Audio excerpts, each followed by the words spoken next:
യേശുക്രിസ്തു കാറ്റിനെയും കടലിനെയും ശാസിച്ച ആ വലിയ അത്ഭുതം കണ്ടിട്ട് ശിഷ്യന്മാർ തമ്മിൽ മർക്കോസിന്റെ സുവിശേഷം 4-ാം അധ്യായം 41-ാം വാക്യത്തിൽ അവർ തമ്മിൽ ചോദിക്കുകയാണ്, ഇവൻ ആരാണ്? കാറ്റും കടലും കൂടെ ഇവനെ അനുസരിക്കുന്നുവല്ലോ, ഇവൻ ആരാണ്?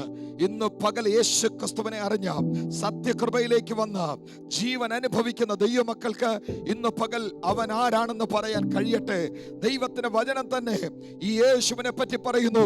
അവൻ നമ്മുടെ പരിശുദ്ധനായ ദൈവമാണ്, അവൻ നിത്യനായ കർത്താവാണ്, അവൻ നമ്മുടെ രക്ഷകനാണ്, അവൻ നമുക്ക് സൗഖ്യദായകനാണ്, അവൻ ദൈവത്തിന്റെ കുഞ്ഞാടാണ്, അവൻ അറുക്കപ്പെട്ട കർത്താവിന്റെ കുഞ്ഞാടാണ്. ഹല്ലേലൂയ! വിശ്വാസത്തിന്റെ നായകനാണ്, അവൻ ആൽഫയാണ്, അവൻ ഒമേഗയാണ്, അവൻ ആദ്യനാണ്, അവൻ അന്ത്യനാണ്, അവൻ ജീവന്റെ അപ്പമാണ്, അവൻ ദൈവത്തിന്റെ പുത്രനാണ്, അവൻ മനുഷ്യപുത്രനാണ്. പോരാ, ആത്മ മണവാളനാണ് അവൻ. അവൻ വീണ്ടും വരുന്ന രാജാതി രാജാവും കർത്താതി കർത്താവുമായവനാണ്.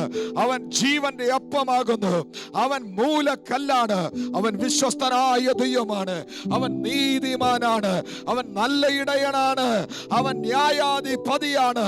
ഹല്ലേലൂയ! ദൈവവചനം പറയുന്നു, അവൻ സഭയുടെ നാഥനാണ്, അവൻ ഏകപരിശുദ്ധനാണ്, അവൻ ഇമ്മാനുവേലാണ്, അവൻ രാജാധി രാജാവാണ്, അവൻ വചനമാണ്, അവൻ വഴിയാണ്, അവൻ സത്യമാണ്, അവൻ ജീവനാണ്. ഹല്ലേലൂയ! ഈ കർത്താവിന്റെ വചനത്തിൽ യേശുവിനെ പറ്റി വർണ്ണിക്കുന്നത് നാം കേട്ടാൽ മതിയാകില്ല. ഹല്ലേലൂയ! എത്ര മാത്രം അവനെ വർണ്ണിച്ചാലും മതിയാകത്തില്ല.